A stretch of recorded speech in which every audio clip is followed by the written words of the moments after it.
Live from the studio of his parents' basement, the Have You Seen It podcast.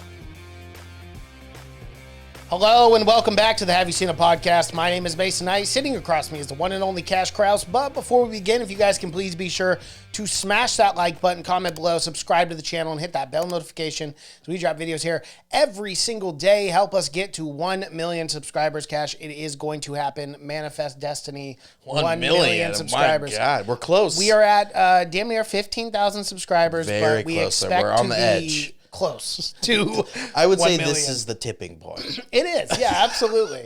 We get a few more, and then the floodgates are going to be open, my friend. We're going to be in 1 million any time Any now. day now. We're getting closer and closer. And you're going to want to be that 1 million subscriber, too. We got something special in store for that guy. $1 million reward. Yes. $1 million bounty for that guy. Speaking of Rewards? rewards, I don't know. This was not a very rewarding Let's film. just preface this. This is the only film we are reviewing this week. It is. We said this film is so good. We don't want to overshadow any other film. That's the thing. When you review film as good as this, it's you just You can't watch clear anything else. your schedule. You do. Yeah, because you just want to sit with this film for a little bit, digest it. Really just try to balance it out, figure out what was going on here. Yeah. And, of course, we're talking about the newest Stephen King adaptation. Yes. Which they're always adapted really well. Yeah, about 90% of the time, they're usually shit. Yeah. And this is one of those 90%. There's baby. This is Firestarter just releasing Universal Studios, Blumhouse, Peacock, in theaters. The real deal, of course, everyone knows 1984 Firestarter, Drew Barrymore. Oh, yeah. After E.T., the chick was on fire. Literally. Yeah, I liked it. I caught it. Trust me. I did catch it. It was a softball, Yeah, okay? it was. I A loved it. beach ball, I'd say, actually. And I knocked it out of the park. This is the newest Firestarter, though, just released very recently, directed by Keith Thomas, who, strangely enough, has only directed 2 films, and we have reviewed his other film. We have. What's the other one? The Vigil. Oh, The Vigil, yes. Which of we course. liked a The Vigil ton. was good. And that's Yeah. why it kind of gave me high hopes for this one. Oh, I thought, hey, maybe this guy, and of course it's Blumhouse. Blumhouse, they're going to make the film for absolutely nothing. Mm-hmm. But they usually hire good enough directors to where they can kind of hide those flaws with it being so cheap. I don't know what happened here, people. No, this film was made for $12 million, and I can't believe this fuckery I'm reading. Craziest thing up, it will probably break even. It's a $6 million opening weekend. It will probably break even. So I don't understand it. But this movie was made for $12 million, but looked like it was made for $12.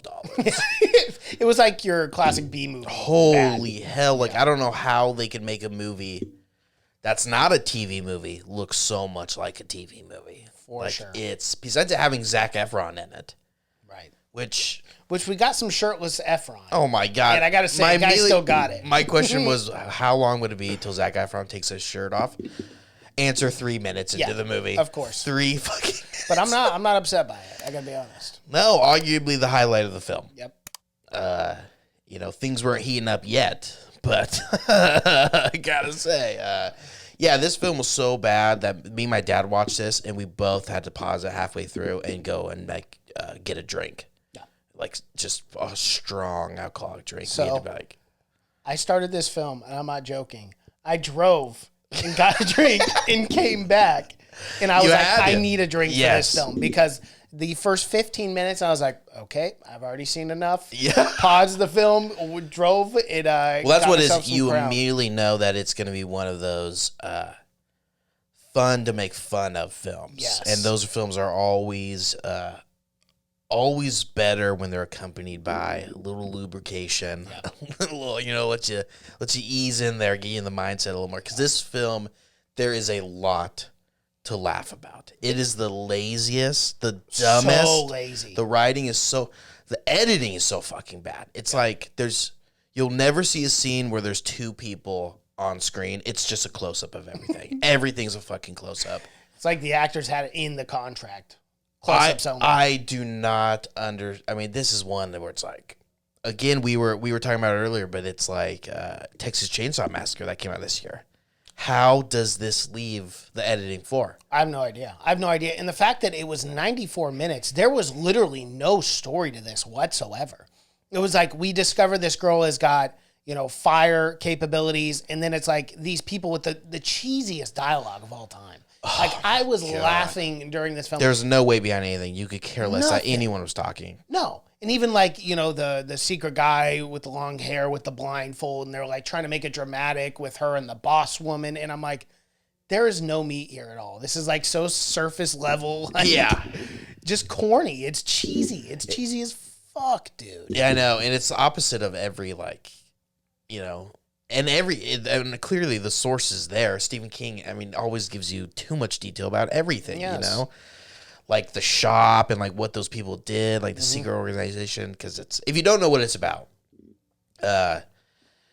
in the olden days, Zac Efron and his soon unknown wife at the time, they were hired by the secret organization in college to have pretty much drug experiments done. Right. Pretty much like the LSD experiments. They did it. And it gave him some kind of weak power. His wife has the weakest telekinesis power you've ever seen in your life. It's so stupid. She can only move like the softest materials around. Yeah. Like when she's throwing things at that guy, it's like pillows and like blankets. He's literally just walking through it like, okay. I know. And then Zac Efron's character, who has a much better power. I would say so, yeah. Except it comes with a great cost. A great responsibility of bloody tear eyes. Yes, it gives him, he can push people, which means he can just hypnotize people to do whatever they want. Shoot themselves, do anything. But I gotta say, makes a killing with the therapy that he's doing. I don't know, $75 a pop for a brain hemorrhage does not make sense to There's me. A price to pay for that, but they're living in a big fucking house too. I'm like, how is this guy making that much money? Well, he could be charging a lot for this. Well, that was even something that frustrated me, because he was like, every session is $100, and the session lasted 2 minutes, and I'm like, come on, let's get a little realistic here. Not even that, but what he's doing is he's curing the person. There would never be a second session. That person's cured. Right. Why were they coming back? It's the worst business operation in the world. Yeah. You're supposed to get repeat customers. You cure them in one job. you never see them again. Of course. $75. That's not worth it either. No. I'd be taking their asses to an ATM because the lady's like, I only got 75 on me. Don't worry. I got a car. Yeah. And not only that, but I got an ATM in the shop. I don't know what you think I just did, but he cured this fucking lady. The most she could shell out is $75. Yeah. It's a hell of a deal. So anyways, these two people that were experimented on, they have a kid. This kid is like the next generation of these powerful people. Oh, Charlie. Her powers endless. I don't remember in the original if she had more than just Firestarter. Well, they even said she could turn into an atomic bomb. Or a nuclear bomb. But what can't she do? And she can do the push. She can do telekinesis. She can unlock the doors at one point. Yeah. Every single scene, she had another power. It was like just to move the story along. Yeah. She could do something else every single fucking scene. Yeah. She was godlike. Well, and then, like, even continuity of the most simple things. When she's running in the forest in that big dramatic scene, and you hear the dogs and everything, they're barking behind her. And then we shoot to the next scene, and she's taking a nap next to the log. No dogs, no nothing. No one's looking for her. Not only that, but during the middle of the day, like, how it was shot made you think she ran for 20 minutes. It was like, I gotta take a nap. It was still daytime, yeah. Oh, yeah. That's what I'm talking about. The laziness of this fucking writing dude. Is she ran in the woods and not a single person chased her into the woods. Not one. They just all right, packing up, boys. Packing up, that kid's good as dead. So this little girl, she's got powers, but there's this organization that's after her called the Shop, and they're trying to hunt her down. Yep. How they find her is so fucking stupid. It's like she blows up this. It's like stall in the stall. Yeah. But some guy on the fucking satellite cam, little tiny dot in the entirety of the world, he zooms in, and immediately it wasn't like a small nuke. Do you realize there wasn't a mushroom cloud? It was the littlest of explosions ever. It was like the equivalent of like having a fire outside, like a fire pit. It was the smallest. Do you understand that it was at that point with that shitty purple that I paused and said, okay, I'm going to go get a drink. Well, then it gets worse from there because they call up this guy called, what's his name? John fucking Rainbird or something. Who we can get into. I had no idea if this guy had any powers or what. Wasn't it established that this guy had some kind of power, but it never showed it once? No. Anyways, they're like, they call this guy. They have no idea where this is at or whatever, where this guy is at. Mm-hmm. They call him and like, we're like, you got to get this girl. Got to get out of retirement. Literally, it's this within the next scene, same day and everything, because she comes home after school. Yeah. The guy is there at her house. Right.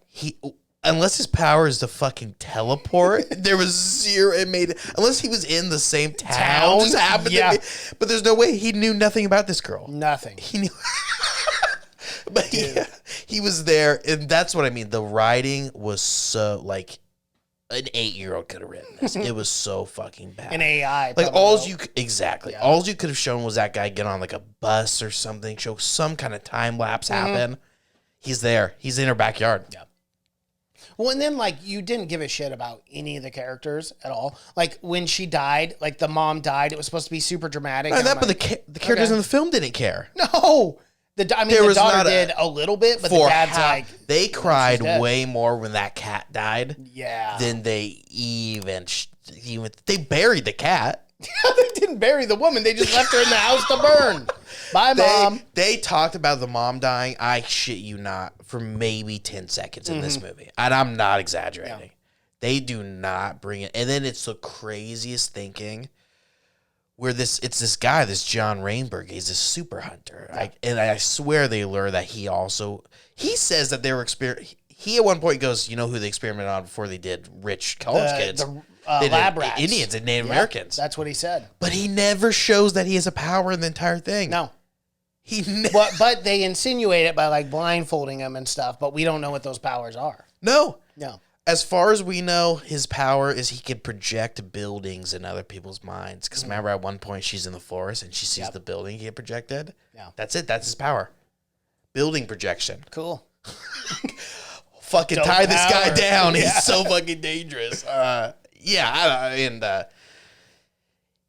the continuity is horrible. But the mom, oh my God. And she was just horrible too. I could see why no one cared about her. She was miserable. But yeah, there couldn't have written a scene where it's like, oh, and they mourn for the mom for a couple minutes. Yeah. There's nothing that could have been written in there. Well, it's just horrendous.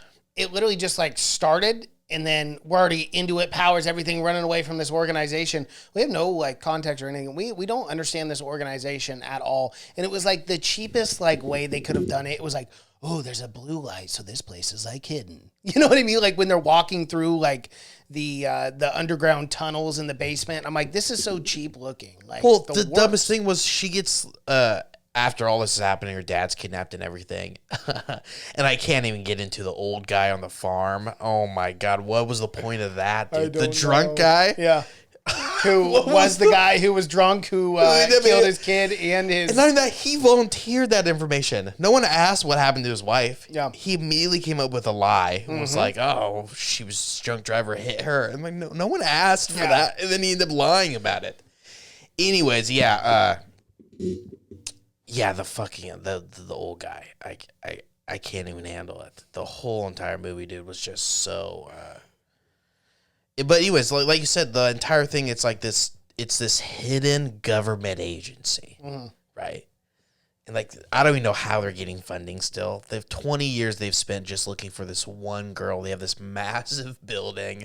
They prepped for a very fucking long time. And like you said, it was hidden, but she gets harassed by these 3 teenage kids. Okay, we got to talk about that. And she goes, where's this building at? And they all point, like everyone in the fucking town knows where this Illuminati-esque building is. But these 3 random ass kids know where it's at? Bro, the stupidest thing, that scene was dumb. The teenage scene where he's like, hand me sandwich. here is sandwich. Give me bike, here is bike. And then she even like steals the their pointing was like corny. They were like, Yeah, not even that, but these kids are like, what, 15-year-olds? Yeah. She's like an 11-year-old. yeah, She steals their clothes. All their clothes fit her. perfectly. I mean, goodness gracious, come on, dude. But Like, no one gave a fuck about this. No one cared. Like, I've never seen so little care go into. It's almost like the director was angry making this film. It was like, oh, you guys want a film? I'm going to give you the shittiest film. I don't know why. He might have been so upset, but I don't know. One of the scenes that bugged me the absolute most was in the very beginning of the film with her teacher. The teacher kept asking, "Are you okay? Are you okay?" And then blatantly, the little bully right in front of the teacher is openly mocking her. And then you get the dodgeball scene. He's abusing the child at this point. Worst Throws the dodgeball ball. scene, too, man. There's just no choreograph or anything. No. It's like just random. And the teacher, The worst teacher ever. worst teacher. I gotta go. Let's go back a little bit. They're dissecting frogs. Mm-hmm. I don't even know what this writing even meant, but the teacher goes up to her and goes, "Oh, just look up the images on Google." Yeah, we don't actually dissect them. Why Why do are we we- have what? real frogs But- here?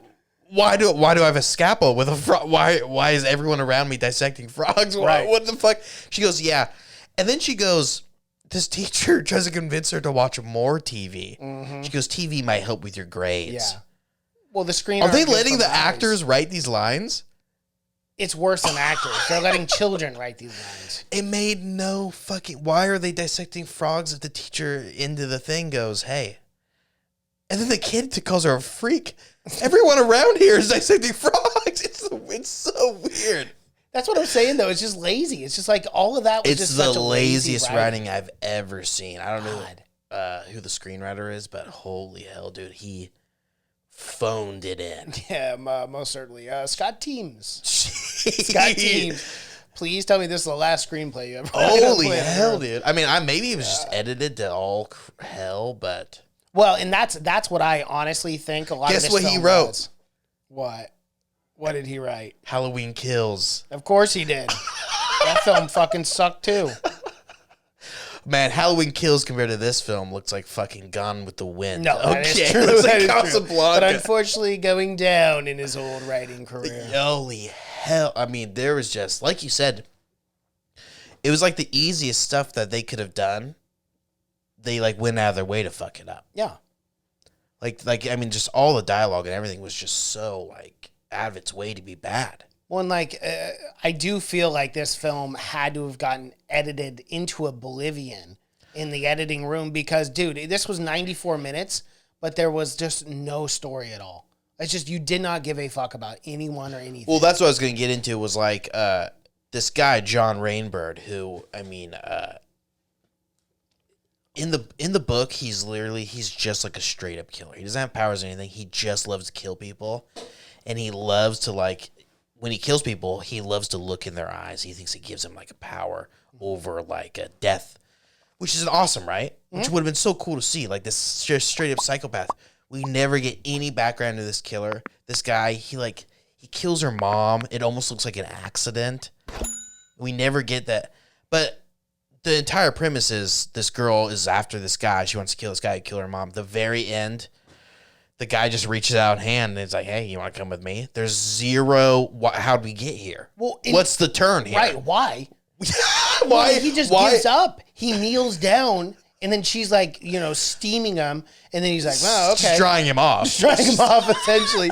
And then he stands up slowly, dramatically, walks out, and then she follows, and then they're on the beach, and he's like, "Come with me." You come with me now. And he picks her up. But don't forget, this guy killed your mom. Right. But no one gave a fuck about the mom. Let's be I honest. know, no one cared. No, the daughter didn't even care. Yeah. She's like, "Hey, Dad, I But there meant was- to burn you, but Mom sucks too." That's the kind of thing where it's just like not even fun. It's just infuriating because there's no character development there. There's nothing that showed us how she got from this point to this point. None. Nothing at all. That's where it's like maybe we edit out 45 fucking minutes of story, but it is just wacky. Yeah. It is.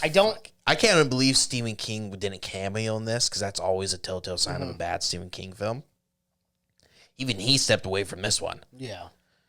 Which is understandable. I mean, when you see this film, like, and I got to be honest, this film's so bad, I'd recommend going and seeing it because like you're just gonna be like, what?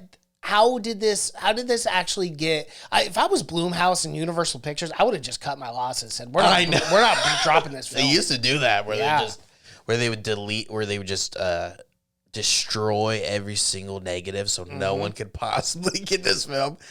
Yeah, I don't know. And then like trying to have this go to theaters too is fucking why. Like this film makes sense to go only to streaming and never anything else. And it's not even good for streaming. No. Like it's bad. Like I said, it's a film where it's like even the most simple scenes, like one person moves from this point to this point. It's like this is the easy scene. Yeah. It's fucked up somehow. Somehow they overcomplicate it, or they do something that's just, like I said, it felt like they just all went on the set, zero writing, and they were writing the story that day. Like, hey, we're gonna write this as we go. It was like a 48-hour film festival where you make a film in 48 hours and you have to put certain things. Because even there's a scene where like this Rain Man guy, because don't forget Zac Efron, he can push anyone. He can move. There's a scene where this Rain Man guy, clearly wasn't even thinking about how he was going to go about this. To where like he has to make it so Zac Efron can't look at his eyes. So what he does, genius, super evil. He just stands behind a lamp. It's the most. So there's a lamp, like, right? I forgot about that part. And at first, I'm like, what the fuck's going on? Did they fuck his mark up or something? Yeah, he's like, Fred, you're actually 2 steps over. And they didn't bother reshooting the scene. No, he's a guy on the X. You gotta be on. Trust me, it's acting 101. You gotta hit your marks. You gotta be on the X. That's it in the scene. That's all you do. Just come up, hit the mark. Well, done. He just hold the knife. He goes straight to the lamp. I'm not telling the lamp is like this. And at first, you're like, what the fuck is going on? Yeah. Like, why? I'm like, Zac Efron couldn't somehow maneuvered his way around the lamp. Just you see Zac Efron shuffle over. Like, I'm just gonna got inside the movie. But no. They're just shuffling around the lamp the whole time. It's so weird. It's like not even obvious that he's using the lamp. It looks just so fucking stupid. It's just so. It would have been cool if that guy, because the guy is like a Native American super hunter. Right. Would have been cool if he just went in there blindfolded and just did it all through fucking touch and whatnot because he knew the guy. I don't know. There's just every scene I was feeling like you could rewrite this. Every scene you can rewrite this to be better. And it could be so fucking. It could be kind of cool. But nothing about this was cool. Bro, even the security guard when she's like breaking into the facility, it looked like I couldn't believe the shooting of this. It was so corny. The dialogue was corny, and no one else is on this radio. This is a giant secret government, and he's calling in. He's like, "She's on this level, bro. She's on this level." And no one's responding. One security guard. I know, for a giant building. Not only that, but like, one security guard. He's got like 12 screens. He's got to watch. Like this guy is the. It's like I said, super. Like I'm talking about, it's like the Pentagon times 10. Like this is the organization. It's like CIA. You never hear about. Like they're making superhumans. Well, in the garage camera, there was one camera in the garage, and it was right on the car. Not that, but this car is getting blown up. It takes the guy 15 minutes to kind of figure out what's going He's like, on. oh, there's a fire. And then he's like, the girl's here. The girl's here. Anybody can't leave that station. He's and the only one's guy responding. Yeah, but that's the thing. Like, it's so lazy that they didn't even think to put other like parking lots and then to make it appear as if it was just the camera on that car. This is classic. It gets cut to footage of security guards getting ready and moving, running through the halls. Of course, something. It never shows that.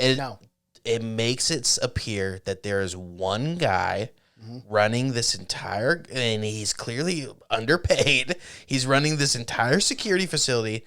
Not that, but at one point, it does show SWAT in there. Okay, that's what I wanted to talk about. But then it doesn't show SWAT for 20 minutes. I swear at one point they were 3 feet away from her. Yes. Then they disappear. Well, what they did is they go, okay, now we're going to secure the doors. And then they lock it. Me and my dad were both like, plug this bitch. Put one in the back of her fucking and be done with it. It's really a simple fix. I know. But they let her run havoc through this fucking building. And even the corniness of that one girl being like, no, I can help you. I can help. Getting burnt alive, and then it's just a crispy corpse. Like I'm watching fucking Looney Tunes. Well, and what's his face I thought maybe it was almost going to get clever because at first that security thing's happening, and you're like, nothing. They're like, holy crap, what the hell? And then it's like, it was a trap all along. They knew she was going to come. They knew the fucking John Not a Rainbird. very well put together. But there's no trap. There's no trap. It was no just trap. like your dad's here with me, Yeah. and then. And the fucking, don't even get me started on the islands things that they never even dive into. Like what? No, they did. So when they're at the house and, you know, the Indian superhero guy, the Native American shooting all the cops in the head, and then Zac Efron, he's like all bloodied and stuff, and he looks up at one of the security guys, and he's like, "Oh, you freak, we've got these things on for protection." But they don't explain at all how they came to that Not technology at all. Literally advancement. not at all. It was just like that we have is contacts. advanced technology. Yes. Like you'd be thinking they'd be making all kinds of other shit to help combat these You would think. superheroes. Like, You would think. like Bro. why do they even need these people? They're making these, and not only that, but it's like you assume like they've never caught one of these guys. No. With the way they behave. I know. So it's a wild film. It My is. guy, it's a fever dream of a film. But again, you have to watch it just because it's so bad. You do. You do, and it's one of 90 those. minutes, which is nice. Yeah, pour yourself a tall fucking drink. And Get just a bunch crack of jokes and have friends fun. and just because it's one of those where it's like I said, you know, I left for 10 minutes at one point. Don't know what I did. I left, came back, and I'd miss. There's nothing where I'd be like, "Hey, did I miss anything?" Like, Did I miss anything? And everyone's like, with the story plot. "Everyone, no, nothing. Nothing is moving this story along at all." It's bad. Zac Efron, man, I don't hate the guy, but he's got a bad agent. Yeah, it's definitely hit and miss with him. Definitely hit and miss. Yeah, he doesn't have I don't know. Let's see. So he's got the greatest beer run ever. He's playing, and I quote, John Chicky Denou. Okay. Yeah, and then he was in Gold, which I heard was horrible. Save Ralph, never heard of it. Scoob. Save Ralph is the Pixar film, right? Oh, never mind. No. That's Wreck-It Ralph. Extremely Wicked. He played Ted Bundy. I Yeah. heard that was just decent. It was average. I saw it. I wanted to see it, but everything he's in is just kind of... I mean, hey, at least he's working, getting paychecks, but yeah, that's all you been want to rough. do. Yeah, if that's all you want, that's all you want. You know, you just want that money. I mean, he's Zac Efron, so I mean, he's got everything else in life. Yeah, I don't. He was probably the best part of this film as far as acting goes. I know usually I'm pretty easy on child actors, but she just didn't do that good of a job, man. Drew Barrymore, I mean, killed it. I guess if you can find someone as iconic as Drew Barrymore, it's hard to do, but yeah, I wonder. I would she doesn't definitely have a wiki recommend page. going and watching the older one. Yeah, I might have to as a palate cleanse. The older one is and I wish that guy had more to do too. The Rainbird guy. Yeah, not a good film. All right. Well, Cash, Crazy. do you have anything else to add to this? This will definitely hit our top 10 worst films of 2022. I know. I said. I think. I don't know if this is worse than Texas Chainsaw Massacre, man. Somehow I think the writing was better in Texas Chainsaw Massacre. That's incredible. Yeah. Because the dialogue was just as cheesy in that. It's tough, man. It's for every one good horror film, there's 30 bad ones. Horrible. Yeah. Horribly horrible. Yeah. And at this point, you really hope that people kind of figured out how to make at least a half decent Stephen King adaptation. There's been so many. They don't. Not even that, but I mean, this is kind of a slam dunk for a director who you could go back, watch the old one, which got very mixed reviews. Yeah. And be like, hey, I'm going to keep the things that worked. Yep. This guy was like, I'm going to keep the things that sucked in that old one and add some shittier things of my own. It's wild. Yeah. It's wild. And that's the thing that frustrates me the most. Like, you have so much source material to work with that how do you butcher a film like this?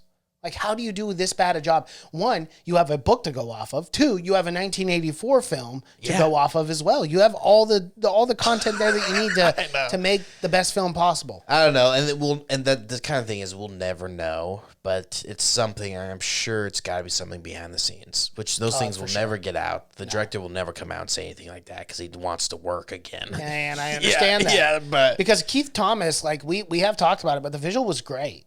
Like I really actually enjoyed the visual quite a bit.